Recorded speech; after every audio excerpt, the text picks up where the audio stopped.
Hi, my name is Ben Himmelfarb, and I'm here to interview Milton Hoffman on December 29th, 2014 at the White Plains Public Library, and this is a recording for the People and Stories collection at the White Plains Public Library. So, good afternoon, Milt. Good afternoon, Ben. I appreciate you coming to record with us today.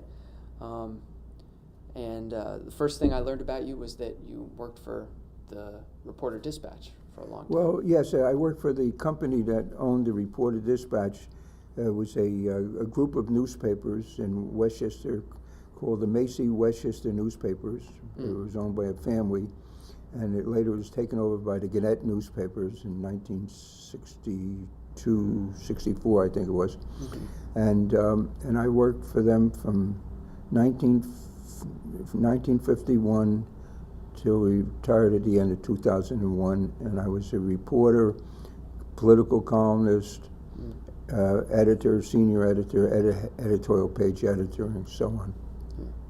And are you from White Plains? We moved to White Plains from Newark, New Jersey during the Depression. And I came here in 1932 with my family. I was 4 years old at the time. And so I consider I've had a White Plains, except for the time I was in college and I was in the service, I've had a White Plains postal address all my life. Wow, all right. Great. Is there anything, do you have any specific memories of your childhood or things that stand out about growing up here? Yes, we grew up, we first moved into an apartment on Mitchell Place and right off Mamaroneck Avenue in White Plains.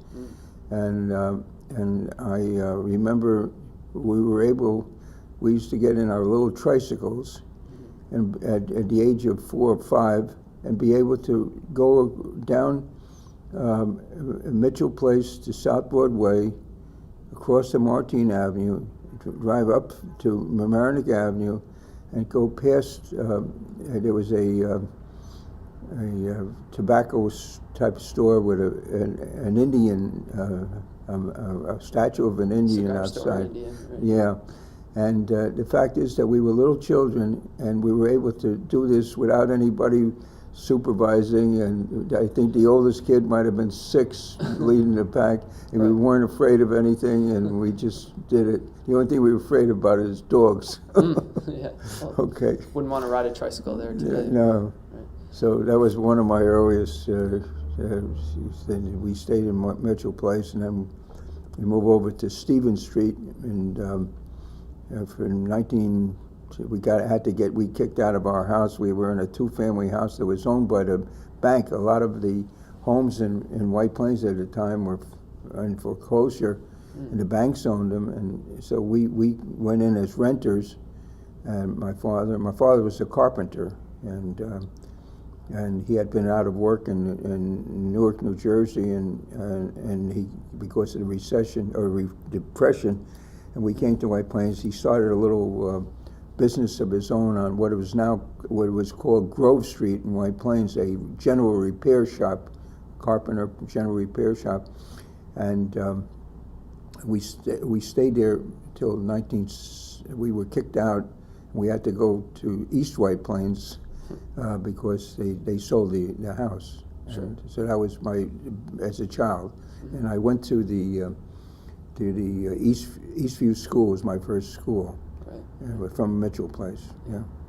I've been doing a little bit of learning about the efforts throughout the 20th century to address like what people called slums in White Plains. Yes. And I know there was a big area of the city in the 30s that was being discussed and debated about what to do with it. Right. Well, it was, and I had a ringside seat because my dad was a carpenter, and he would get jobs along Main Street in White Plains, and was something called Brookfield Street in White Plains, and these were slum apartments, and I would go with him on his job, tag along with him, right. And I saw these deplorable conditions for the people. They had there was I didn't see any rats or anything like that, but they had like one bathroom for everybody on a from everybody on a floor, Right. and it was real bad. And my dad had to go and fix up some of these places and Yeah. repair windows and doors and things of that nature. Mhm. So I saw it at an early age, and it something that affected me later when I was on the newspaper, an editorial part of the paper, and we wrote stories to clean up the mess. And yeah. When was that? When you were on the paper? Well, What do you mean by this that? would already been later on in the 70s. It brought about urban renewal.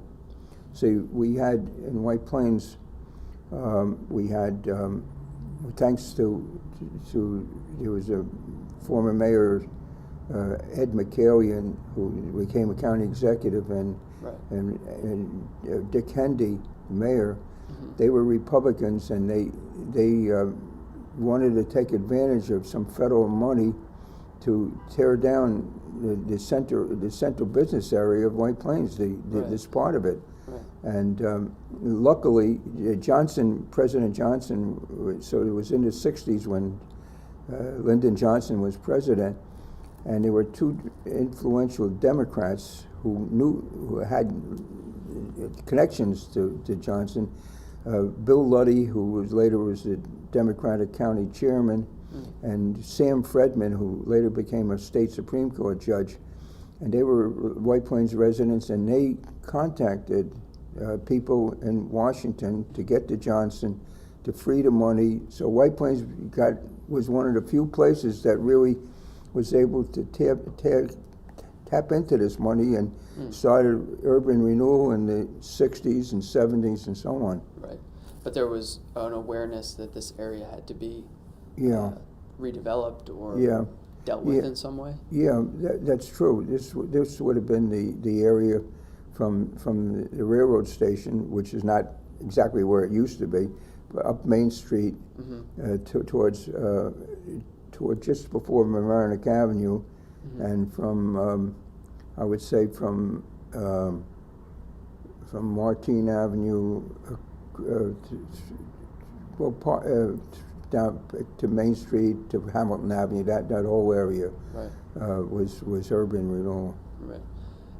I was reading articles from the Daily Reporter, Yeah, which was the predecessor paper. Yeah, one the of them. Daily Reporter. They were here, and they started around 1917, and they were merged with the Evening Dispatch, which was a Macy paper, and they became the Reporter Dispatch back in the late 30s. Okay. Right. Yeah, I was reading articles from them in the 30s that they did sort of an expose on the slums Right. and the neighborhoods, and there was their editor. That editor's name was William O'Donovan. Yeah, it was before my time. Before your time, yeah. But it seemed like they were very instrumental in sort of shaping the discussion in White Right. Plains that was happening. Right. I was wondering if you felt that way about your work at the Reporter Dispatch, if you felt like... Oh yes, we were very strong on supporting this thing. There was a controversy though, because first of all, in order to tear these down, you have to provide places for people to live Right. while you're tearing them down, and the slums, getting rid of the slums. But sometimes you get rid of the slums, you're getting rid of the people. Right. And fortunately, back just before World War II, White Plains was progressive in getting to build what is now the Windbrook Apartments. And those apartments started to go up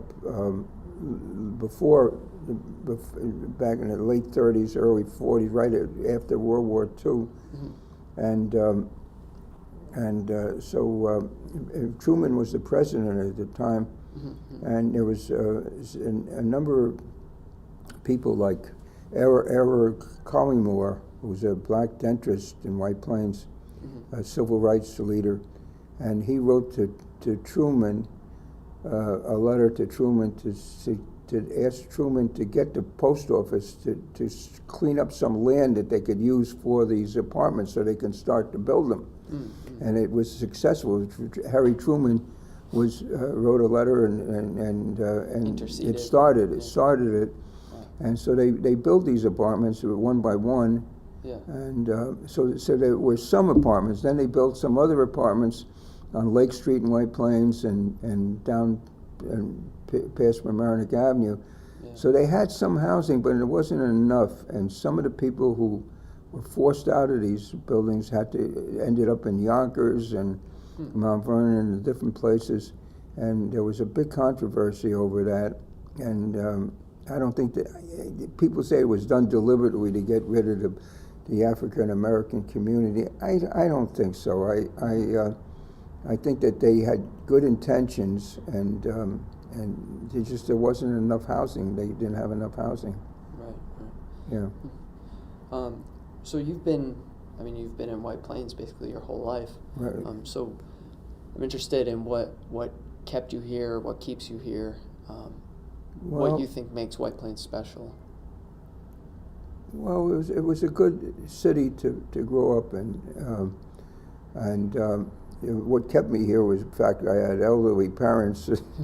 Somebody needed to hang around. I had offers, different jobs. Yeah. My wife and I had a job offer in Albuquerque, New Mexico, and my wife she had a family living near here, and we decided to hang on, to stay near our aging parents. Sure. So we stayed here, and I'm glad I did, because sometimes you want to be a little spoke in a big wheel. I'd rather be a big spoke in a little wheel, So I ended up in a career here, and I love the papers, and I really love it. And I'm sorry that newspapers are not being read like they used to be, but it's a shame, because I think because of newspapers like the Reporter-Dispatch and the other papers in the Westchester Rockland newspapers, as we were later called, Gannett Westchester Rockland newspapers, that we pushed for a lot of these reforms.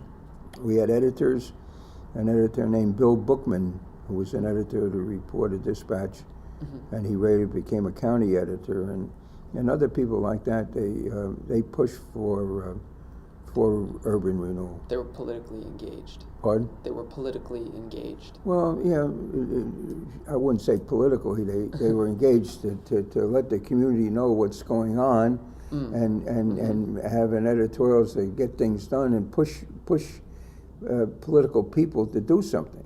I see. Okay. I see. And also there were a lot of civic groups.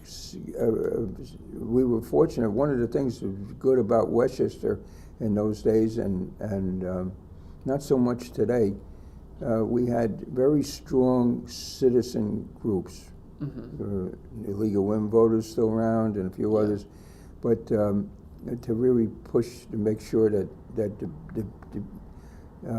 spoken people at public hearings, that came at public hearings and so on, and urge people, the political people, to do things. Sure. That it might cost something, but it's good to the city of White Plains, and it's worked out. One thing that has struck me about White Plains, as I get to know it better, is sort of how the neighborhoods all have identities and all have neighborhood associations. Right. Those kind of groups. Yeah. Well, most communities in Westchester have White Plains is fortunate, and in doing most of the rebuilding of downtown White Plains, they have kept because it is the planning that goes ahead in the zoning laws. They've kept the construction of businesses and to the downtown area, and it doesn't creep into the residential areas. Sure. And you have strong, you do have strong associations. Right. That come down to City Hall and speak. Right. Yeah. Did you feel like you were a part of a certain community in White Plains growing up, whether that was a Jewish community or? Well, I was from the Jewish community. I went to Hebrew school at something called the Hebrew Institute of White Plains, which is now in the year 2015. It's going to celebrate its 100th anniversary, and Wow. I'm the historian of the synagogue, so I'm very involved in doing the projects for the 100th anniversary, and I'm also in the Jewish War Veterans of White Plains, which was founded in 1938 by World War I veterans, and so I've kept in touch in that way in the community. But I've been, I don't know, when I'm at the newspaper, I was not allowed to belong to organizations that, because there was conflicts of interest. Religious, you could have a religious connection, right, or veterans, military veterans, but you couldn't belong to organizations that you wrote about. So I stayed away. I was fortunate enough to be invited to Exchange Club and Lions Clubs and all the different clubs in my Kiwanis, and to speak. And on a number of occasions, I was speaker for a luncheon or a dinner or something like that, a freebie dinner. Right. Sure. Yeah. So that's how I was more involved in that way, but I wasn't involved in being a part of an organization that would affect something. So that's what.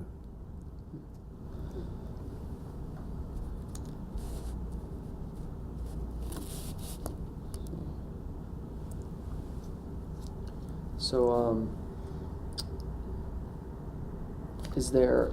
do you feel like you have a certain legacy in White Plains, or a certain contribution you made to the community that you feel endures in some way, or?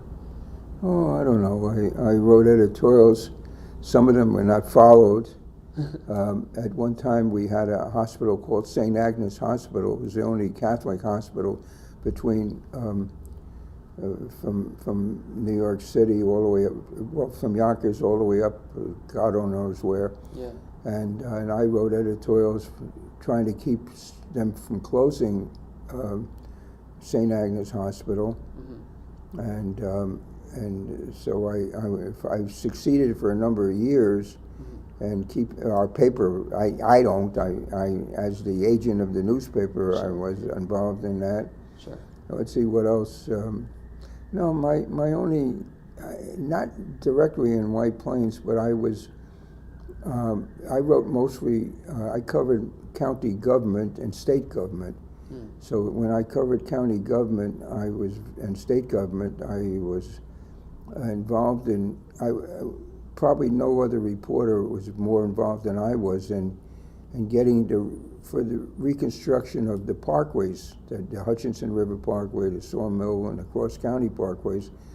And one time in around 1953, there was a terrible accident on the Hutchinson River Parkway that's killed 3 people, either 2 women and a child, or 2 children and a woman. They were coming from bathing, and there was no center barrier on that parkway. And when they built the parkways, they built it for 20 miles an hour speeds, and some guy went across the center line and smashed into them, and we started a campaign at the newspaper, and I stayed with this thing for years, and we finally got the state to take over the parkways. Governor Rockefeller at first, and then Governor Carey, who did and we got through the writing and the editorials and the columnists at the paper, including me, we got the state to spend hundreds of $millions to rebuild these parkways and put in center barriers and all that, Right. and build them to modern sense. So I think that if anything, if you ask for a legacy, and I think that was probably the most Very important tangible. thing. What? That's a very tangible legacy. Yeah, it was. It was probably this, and I did things like when they had when the Westchester County Airport was was created. It was first. It was in we had no airport, no large airport. We had little airports in Westchester, but right before World War II, when the federal government was pressing the county to buy land and create an airport, and I wasn't reported then, obviously. Sure. But they created this Westchester County Airport. The Air Force, the Army took it over just at the beginning of World War II, created an airport, and then turned it over to the county after the war. But they left a Quonset hut to be used as the terminal, and it was an old battered thing that somebody brought from the. It was from an island in the Pacific. I think it was Guam Island. They took it apart and they put this Quonset hut up, and that continued in Westchester until the 90s. And I was writing stories all along. We need a real terminal. We're a first-class county. Right. We have a borrowed from Guam building. And finally, as I was editorial editor and county executive of O'Rourke, he was for it, and he pushed it, and the Board of Legislators kept cutting it down the size of it. Their argument was if you build a big terminal, you're going to have more planes and more people and more noise. Right. So it ended up as a compromise, a poor compromise, because we really need a bigger terminal now. But at least we have a terminal. Sure. Right. So we got it. Step above a hut. I wrote the week of the before the election. The people had to vote on this thing, and it was a bond issue. You had to. I forgot what the amount of the bond was, but and people had to vote on it, and it just passed by about 4,000 votes. I think I wrote 3 columns and 2 editorials in that 1 week to get it passed. Yeah, so that was another thing. A lot of stuff, housing. It was more. You don't, when you're a person on a paper, you don't do it by yourself. The legacy is not you. You're a person on a newspaper, and the newspaper is, you couldn't have done it without the newspaper, let's put it that way. Right. The strength of the newspaper and the importance of the newspaper, and we used to endorse people, and we give them advice and recommendations, and some of them followed it, and those that didn't follow it, they didn't get the endorsement. Didn't get elected, yeah. So it was a two-way street. Interesting. So that's I mean, we've been talking now for a little while about White Plains in the past. What's your take on White Plains in the present? Well, I've been retired, so I'm not exactly in it. Let's go back into my time. Yeah. When I came here, the railroad, the trolley tracks were still up on Main Street. There was no trolley cars. They disappeared like 10 years before that. But and I came here in the early 30s, and I saw what happened. And the first big thing that took place was the building of the Windbrooks and those apartments. The first things, that was the early 40s and 50s. But the next big thing was urban renewal. Sure. And we spoke a little bit about it earlier, but that really changed things in White Plains, and it was a makeover. Oh wait, I got to go back.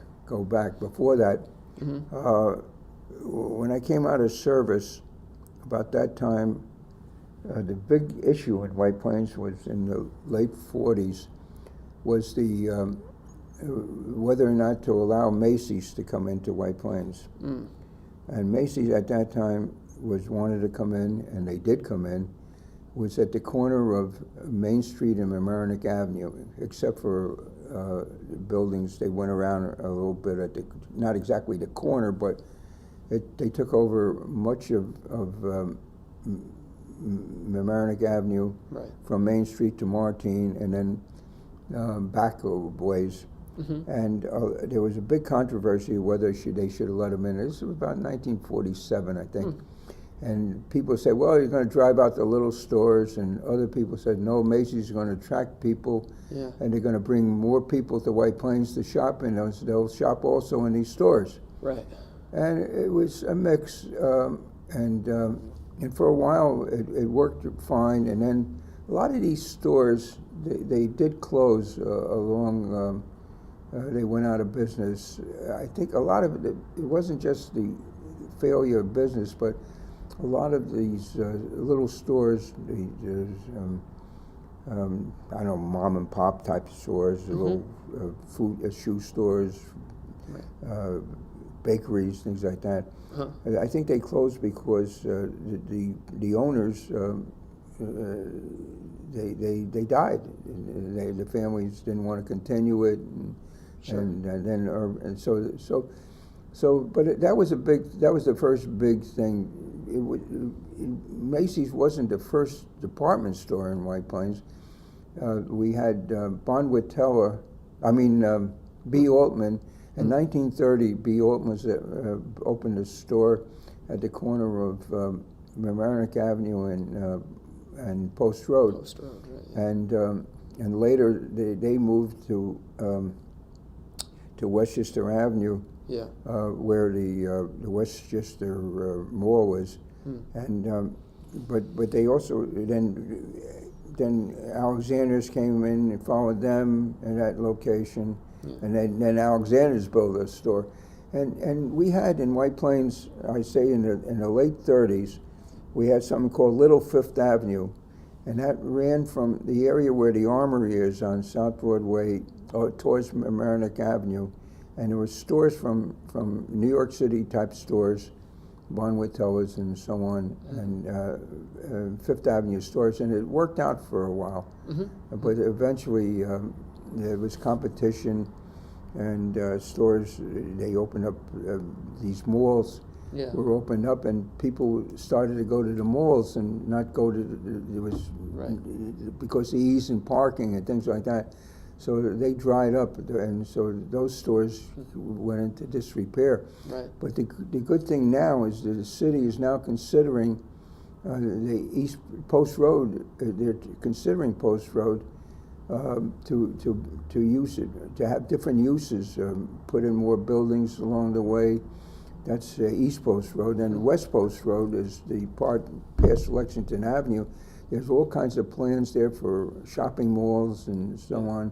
And that would be good to clean up that area where there were a lot of automobile dealers there and so on.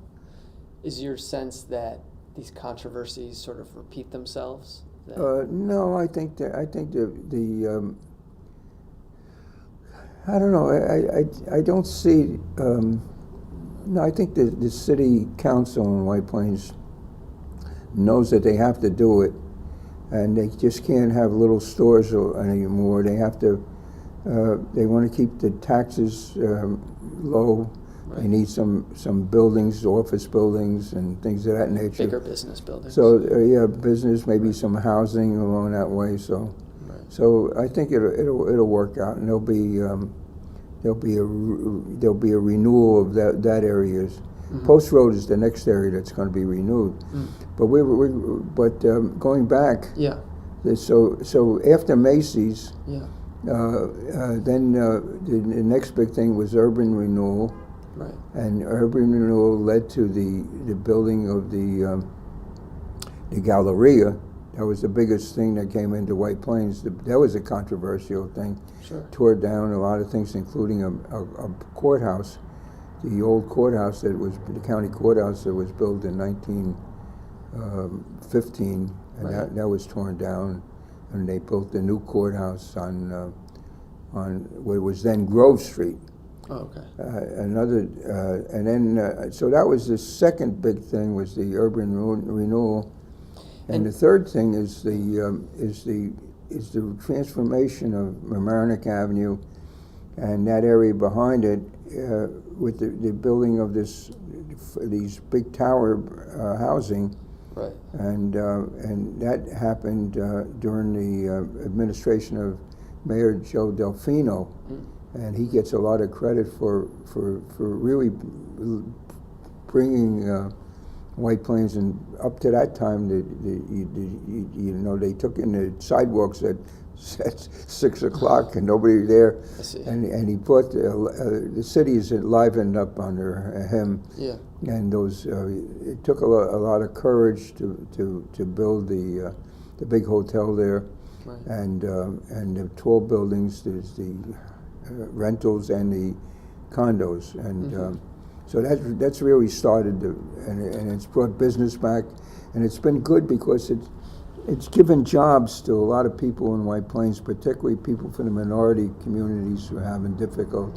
And you go into those stores and you see, you can see the clerks and people in other positions, Right. minority people getting jobs, and those. So that was good for White Plains.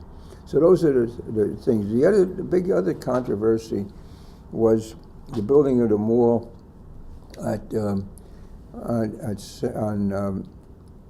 on Westchester Avenue, the Westchester Mall, the Westchester, whatever they call it.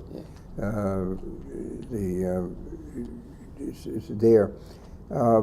They came to our paper, and The developers. the developers, potential developers, came to our papers, and this would have been about the early '90s when I was the editorial page editor at the paper, and they came and they made a plea for support. And at that time, there was people in the city council was divided.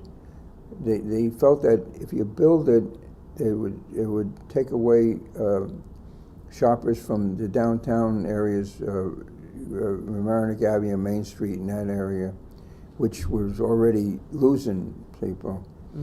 So the papers listened to both sides, and we came out in support of the building of the Westchester. We felt that it would be good for the city as a whole, and that there would be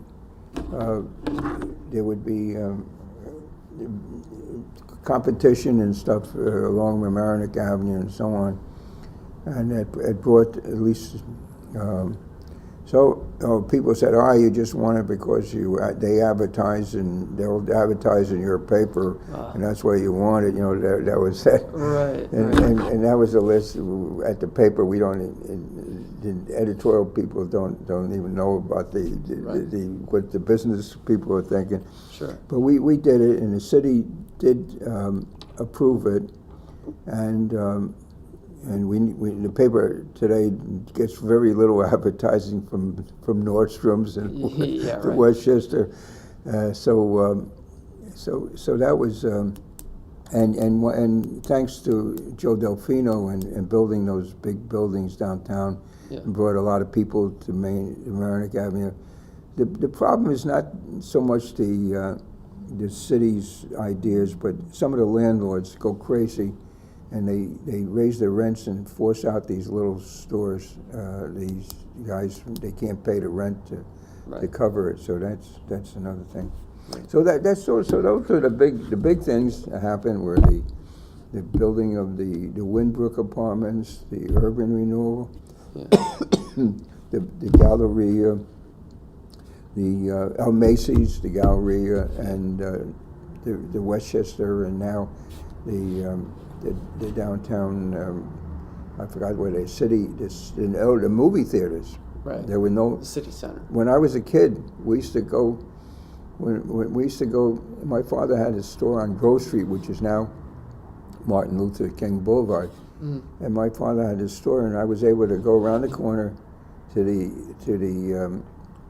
Lowe's State Theater, it was called. For pennies, you can go into the movies. Sure. And then they had the RKO Keith's Theater, was at the corner of Main Street and Mamaroneck Avenue, and that was a very fashionable, all kinds of nice design, artwork, and in there. It looked, really looked nice. And they used to have vaudeville shows there, and so they at one time we had 5 theaters in downtown White Plains. There was the RKO, the Keiths, the RKO Keiths. There was the Low State. They had something called the Ranch House, which was the cowboy movies. It was down right around. I forgot the name of the movie theater, but it was mostly cowboy pictures and things of that nature. We used to go there, and then there was the Pix Theater and the Colony Theater. They were on Mamaroneck Avenue, and they're all gone now. None of these theaters exist. The only theaters are in that city mall. Right, in the city center. In the city center, yeah. So that's White Plains past and present. Yeah, well, it's not all the past and present. There are a lot of different issues that still exist. Let's see. Well, we had at one time we had the railroad station in White Plains. Before I came to White Plains, and the railroad actually was higher up towards Lexington Avenue. Towards it. It was closer to where we are now. Yeah, closer to where we are now. And so they were smart and they straightened it out, but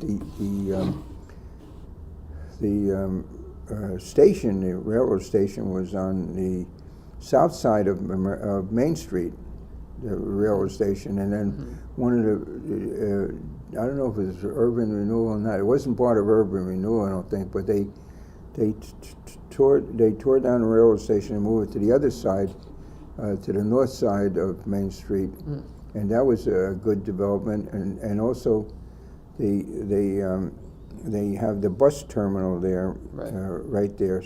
See, White Plains is fortunate. It's the hub city of Westchester, and sometimes when I was a kid, they used to call it the hub city. There was one city, Yonkers was the City of Hills or something, and another city had different names.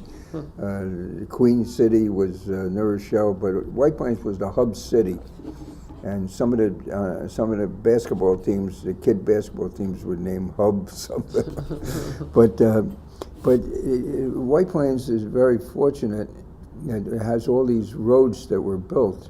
Right. And part of urban renewal, and the newspaper had a hand in urging the creation of the roads to come into White Plains. And New Rochelle was very angry. One time, there was a councilman in New Rochelle. He barked one time. He said, in ancient times, all roads led to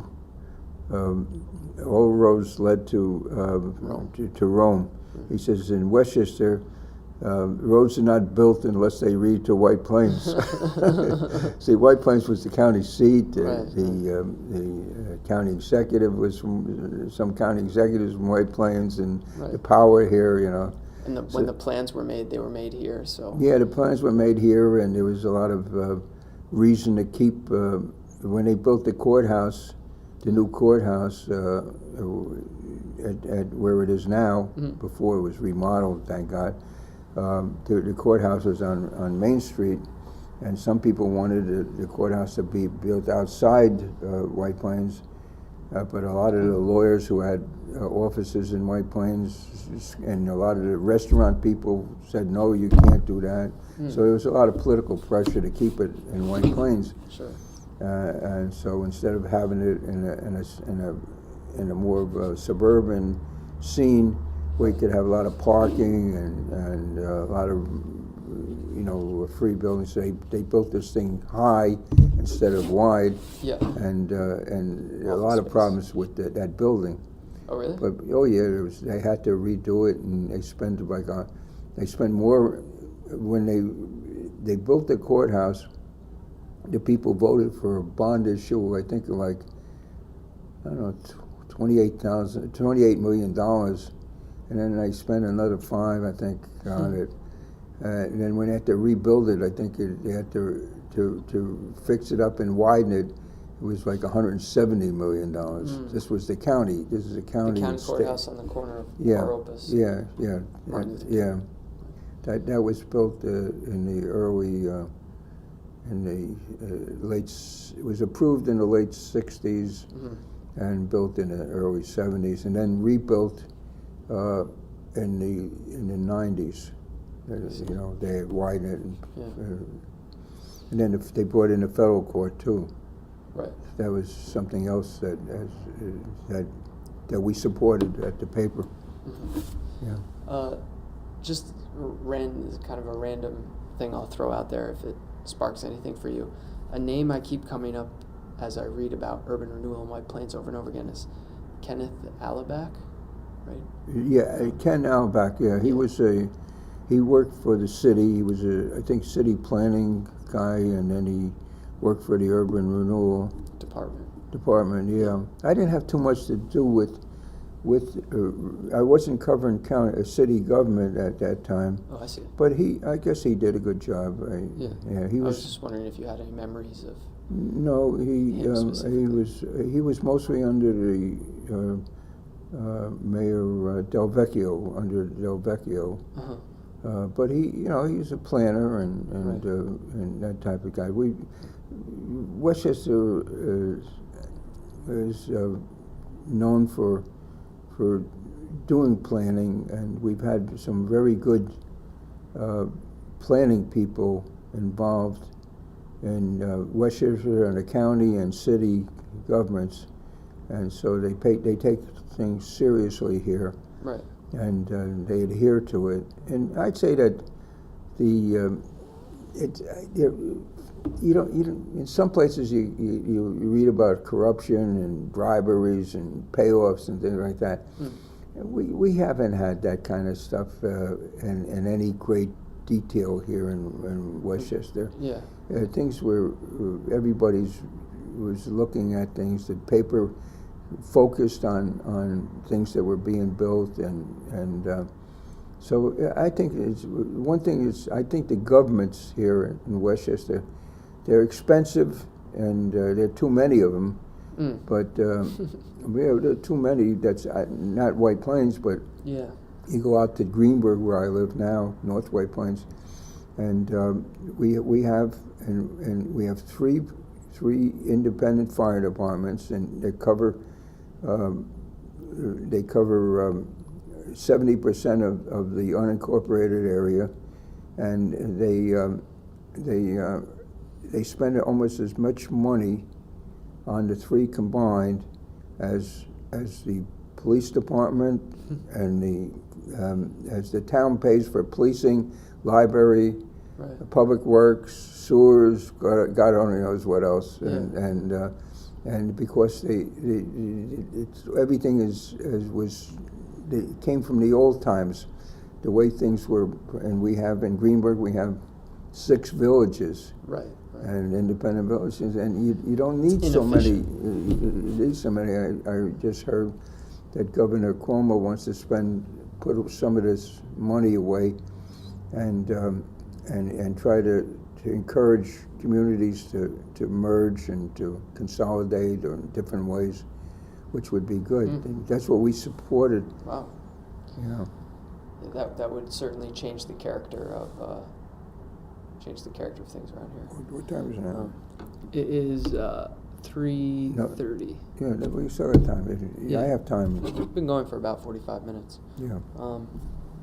So that gets into sort of my last question. I like to go past, present, and future. Right. I don't know if you have a crystal ball or something.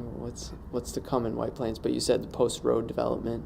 Yes, I think you're going to see a rebirth of Post Road.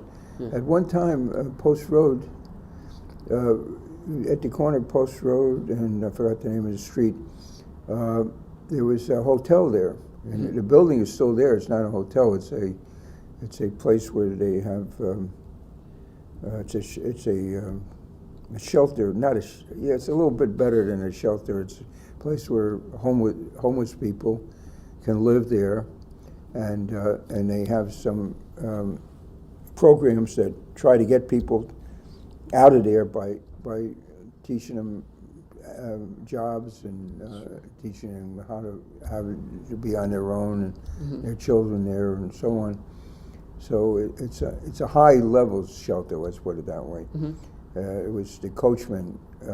First it was the Roger Smith Hotel. When I was a kid, we had the Roger Smith Hotel, and all the big functions were at the Roger Smith. The radio station had a studio at the top of the Roger Smith.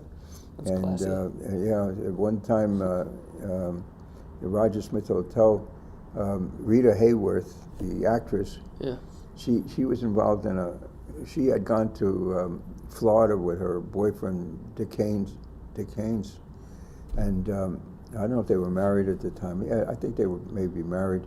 Yeah. And they left their 2 children with a woman on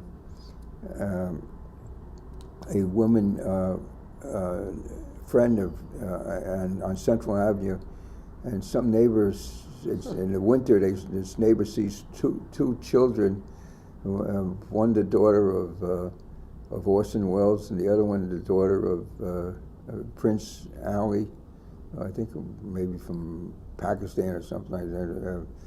Yeah, and these children are playing outside, not going to school, and they call the authorities, and Rita Hayworth gets charged as an unfit mother.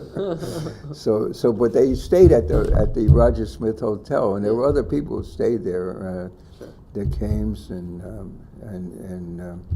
so on. So there was a hotel there, and it was a center place. Businesses, clubs had their luncheons there, and so on. And so there was a part-time that Post Road was a little bit built up in that area, but then it's fallen on different times, and it's got different types of stores there. The hospital, of course, has taken over a lot of the land there, and that's good for the downtown White Plains also. Sure. That's good for the business and for the health. And then I think that's the area that's going to be rebuilt. That's good. That's the new thing that's going to be built long after I'm gone, I think. But it'll be built. So I don't know. I think the rest of the stuff will be combined. Will be kept in the downtown area. Area. Well, geographically, I mean, you get into hills and everything when you get out of it. Yeah, that's right. You do. But the thing is that the question is with the Tappan Zee Bridge, and they want to put buses, high-speed buses from Rockland into White Plains, and I don't know if they'll be able to do that. I don't think the city fathers and mothers particularly want to have their city overrun by a bunch of buses coming into White Plains. So that's an area that has to be considered. Also, how are they going to get the buses into Hamilton Avenue or whatever? What are people coming here to do if they're? Well, people already they're here. They're here now. Right. But a lot of people come from Rockland County to work in White Plains, and they come from all places. Some people come by trains, say what we call reverse commuters. When I was a kid and growing up, and all the commuters went to New York to work. And now the people come they come back from New York to work here. Sure. And so you have and you get a lot of people come over from Rockland County. They come by car, they come by bus, and so on. But when you build the new Tappan Zee Bridge, and you're going to have to pay more on it, it may be worth your while to come on by buses instead of by cars, and that's good for the environment and save gas and so on. Sure. So that could be an issue of downtown White Plains once they get their plans set. But I don't see anything else on the horizon right now as far as White Plains. you know, Westchester as a whole, there's a lot of other things that are going on, but not White Plains. Yeah. Yeah. No, White Plains, I think it's a pretty friendly city. We had, there have been some riots, minor, not what you see in some of the places, but there have been some disturbances, let's put it this way. Mm-hmm. When Martin Luther King died, there was some breaking windows and things, stores down. People vented their emotions. There was some looting. Yeah. And I was talking about back in the late 30s, when my father had a store on Grove Street, around the corner of Martin Avenue. That was a congregating place for a lot of African American people, Mm-hmm. and they would congregate, and they were threatening. They were not happy with conditions. The pay of African American people, say to the city of White Plains, they paid African American garbage collectors Yeah. less than they paid the white people doing the same job, and there were all kinds of different things. There were all gripes about housing and different things like that. So at that time, I mentioned this guy Errol Collymore. Yes.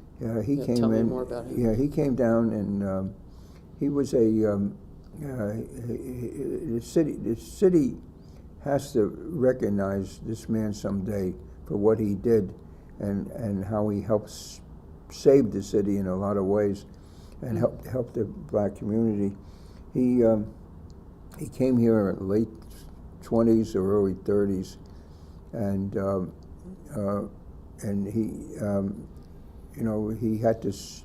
This name of the theater, the ranch house, was called the Strand Theater, Mm-hmm. and they made the black people sit upstairs in the balcony. They couldn't sit down with the white people down, and this is this is White Plains. Right. Segregation. The segregated, and then later on, he complained about that, and he was a dentist. Mm-hmm. And he also complained about housing, and but he found the avenue that he found was he actually went out on the streets himself with some other people, Mm-hmm. and cool it with areas in downtown White Plains, and assured him that he would go to the authorities and see if they can get better conditions.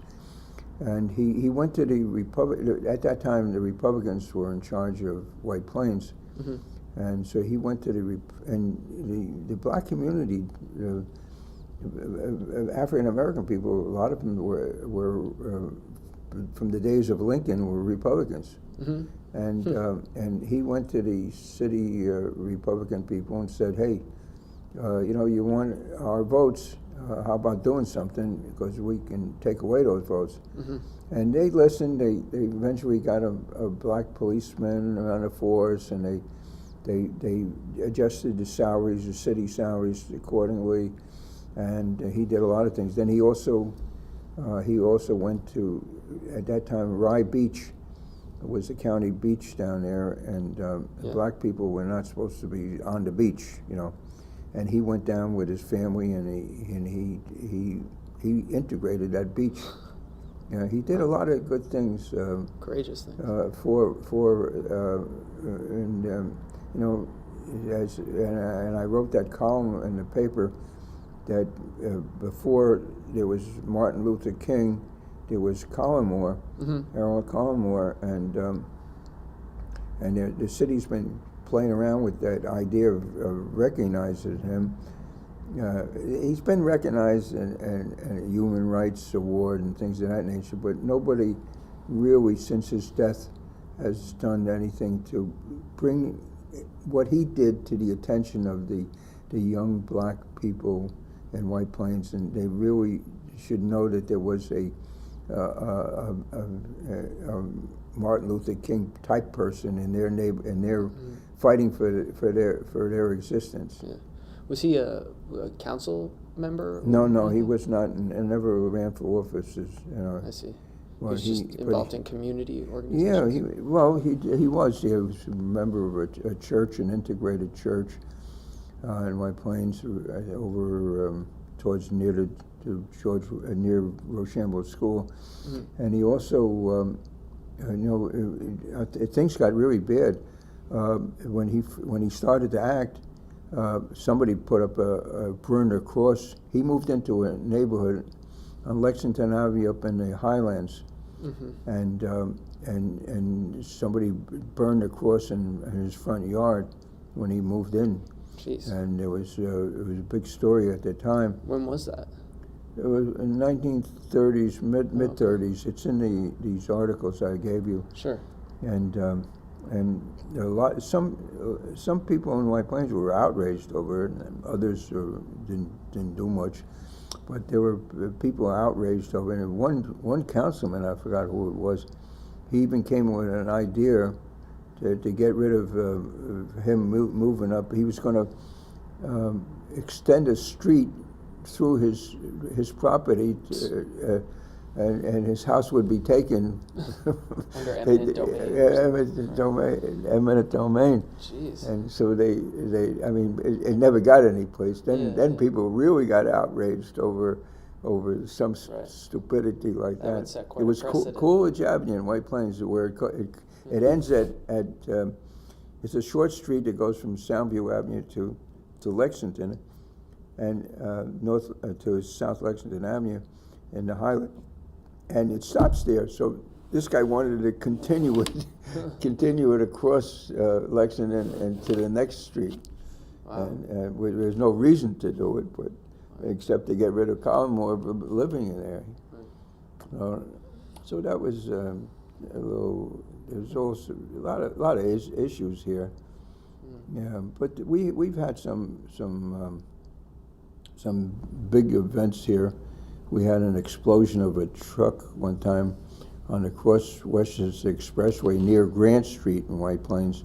Mm-hmm. A fuel truck exploded, and I think the driver might have fallen asleep and hit a wall there, and there was an explosion, and we lost a lot of people. I don't think anybody died, but a lot of people were very injured at that time. We had that issue, and that would have been maybe in the 80s, maybe 90s. So that was a big event in White Plains.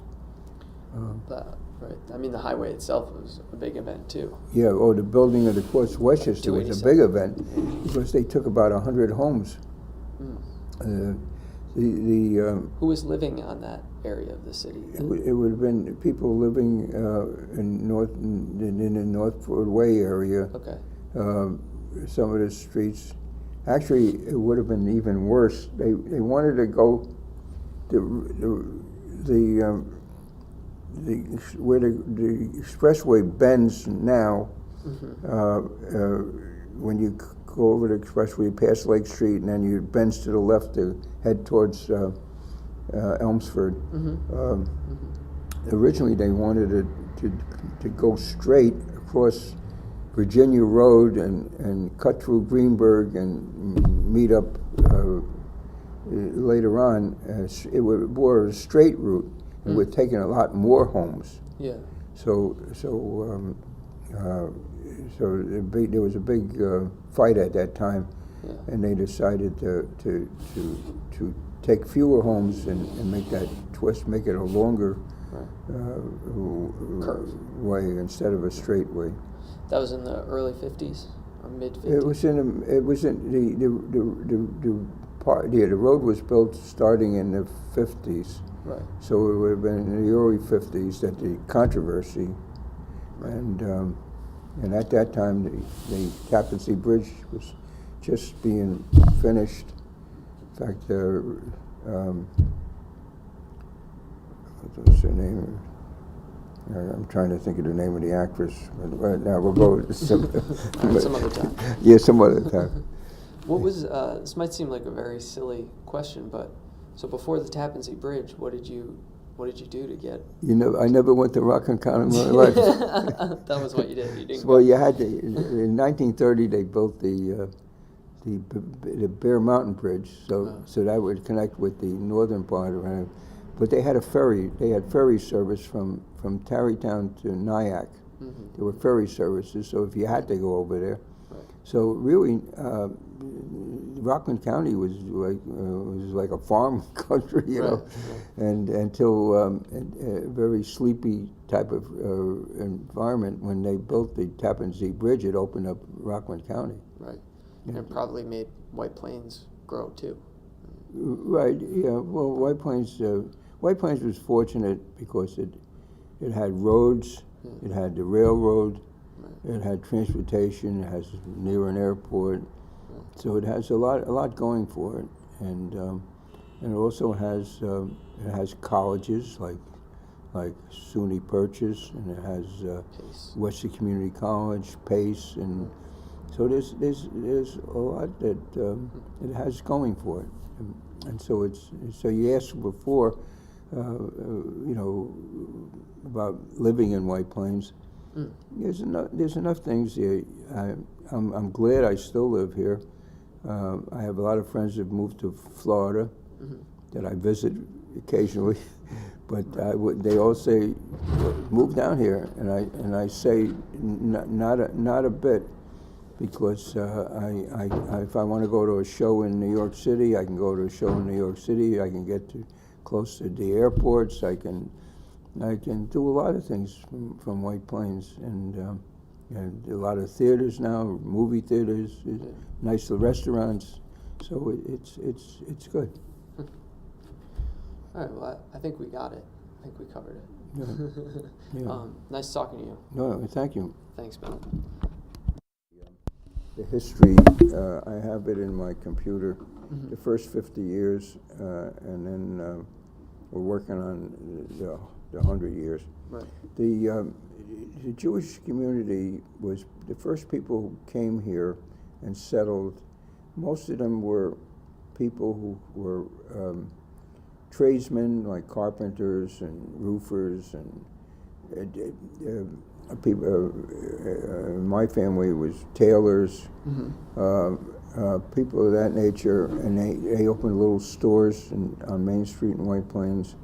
One family, a prominent family, they were in the deliver vegetables. They would get vegetables and distribute it to the smaller stores, glaziers, things of that nature. So, but their children then became teachers and lawyers, and now the people who are here now. Doctors and real professional people and like that, educators. But the first synagogue in White Plains was Temple Israel, and they were, where the White Plains post office, the main post office is. Well, right across the street there's a church there, a little small, I think Bethel or something like that, and that was they built that, and the congregation was formed in like 08. And in 1911 they built that little synagogue, and now it's a church. That was Temple Israel, and some of the people in there felt that they felt that there should be more traditional prayers and things of that nature. Was it a Reform synagogue? No. They didn't use names like that. I mean, but they were weren't German Jews. But they didn't use names like that.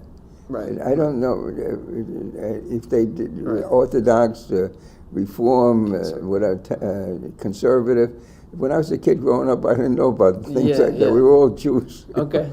So anyway, so Temple Israel, a group of men, they broke away, and they met and they broke away in 1914 or so, and they would pray in somebody's the back of a guy named Levin had a furniture store. Mm-hmm. On the, it'd be right here where the library is, right where a part of it, where the garage and the library, where you go in the garage. There was a street called Brookfield Street, and at the corner of this, the Temple Israel, this Levin's store. Furniture, Yeah. and they would pray back in there, and then they got to be so big, they decided to build it, they create their own synagogue in 1915. That was the Hebrew Institute around the corner, so they were like back to back, kitty corner to them. So the Hebrew Institute was built, but they were on friendly terms, and so the Hebrew Institute was started in 1915. They built their synagogue in 1917. They bought some property and built it. It took a while, I think $40,000 to build the thing. And then they moved to a present location at the corner of Greenridge Avenue and right off the main drag, Greenridge and Rutherford Street. So that's where we are now. I was president from 1977 to 1980. I went to Hebrew school with the old synagogue. They moved to the new synagogue, the new building in 1950, and so we've been there 65 years, and in the new location. Have Jewish people in White Plains always been accepted in the community and sort of a part Well, of life? I think they were. A lot of the in our synagogue we had we had two of the men became city judges. You see, the Republican they were members of the Republican Party. They were lawyers, and they one of them was a city councilman, a guy named Rabinowitz, Judge Rabinowitz, I forgot, and then there was another guy, Judge Lickenthal. They were from our synagogue, and they became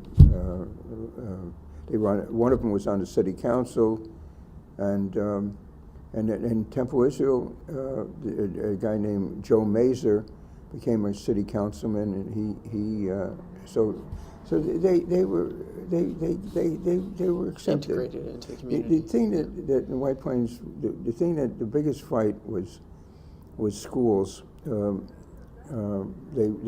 would not close the schools. They would not close the schools on the Rosh Hashanah holidays, high holidays. And it took a while, and then they got a woman on the Board of Education, Miriam. Forgot what her last name was. Miriam. Yeah, Miriam. She was good. Yeah. And she pushed it, and the people pushed it, and then it ended up with. They showed that there's a large, not only Jewish population, but a lot of teachers are Jewish, and they did close the schools on the holidays eventually. So that was, it wasn't big fights out in the open. It was simmering stuff, and so. But they've. Oh, and we had another guy that was a city councilman, Louis Truss. He had a drugstore at the corner of Mamaroneck Avenue and Main Street, where they have the music now, and they play the fountain there and all that. He was a member of the city council. A number of people have been on the city council, judges and all that. Yeah. So they integrated into the. And right now, the two assemblymen from this area were both Jewish, Buckwald and Amy Poland. She's from Scarsdale, and Buckwald's a resident of White Plains, and they're both Jewish, and they both represent the state assembly. And so it's changing. It'll change. When I went to school, it was largely. I didn't find too much anti-Semitism. Nobody said you dirty Jew or something like that. But the Jewish kids more or less stayed together. Right. They had their own clubs, sororities, not Greek letter. You know, the girls had Greek letters. The boys, we had something called the Crescents, and there was an AZA group that I was involved with shortly. And we had Boy Scout groups and Girl Scout groups. They're Jewish groups. But then Sort of parallel. what? Parallel organizations. Yeah. Well, the idea was that, you know, you know, they had, other places had activities on Saturdays, and Right. you couldn't do that on Saturdays, so we had it. Did your family was observant in that way? We were observant. We had Kept the Sabbath. We're modern Orthodox. And our synagogue is modern Orthodox. We're not far to the right. Right. That's why our rabbi is a modern Orthodox, and we have you look at our congregation, you wouldn't know they're Jewish or something. You come in on a Saturday, it's a lot of young people moved up from the city there. Yeah, if you ever, where do you live now? No, I live in Mamaroneck. Oh, Mamaroneck, yeah. I couldn't swing it in White Plains. What? My first time around, I couldn't find a place in White No, Plains. that's one of the big problems in White Plains, Yeah. is that they don't have enough. They don't have a lot of the young people my age moved out because they couldn't find housing here or jobs here, Right. and they moved away. So I don't have any. I have a friend who lives now in Yorktown, and everybody else died. But no, yeah. So no, I think that it's been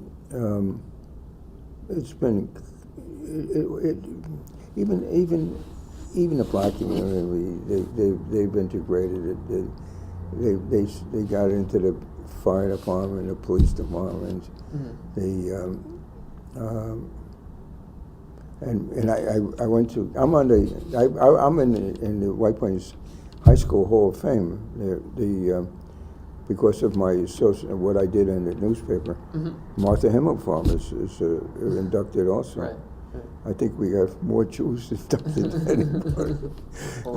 Yeah, but we have like I think there's been 70-some inductees so far since they started, and a lot of them were Jewish kids. You know, I'm on the Alumni Association. Yeah. But in Mamaroneck, there's the Mamaroneck Jewish Center there. They had that's a good synagogue as far as I know. Yeah. So, but if you ever wanted just to come for service or Sure. whatever it is, we're very open, and nobody stops you. You come in on a Saturday or whatever it is. Yeah. Or if you have a religious need or whatever. Yeah. I'd like to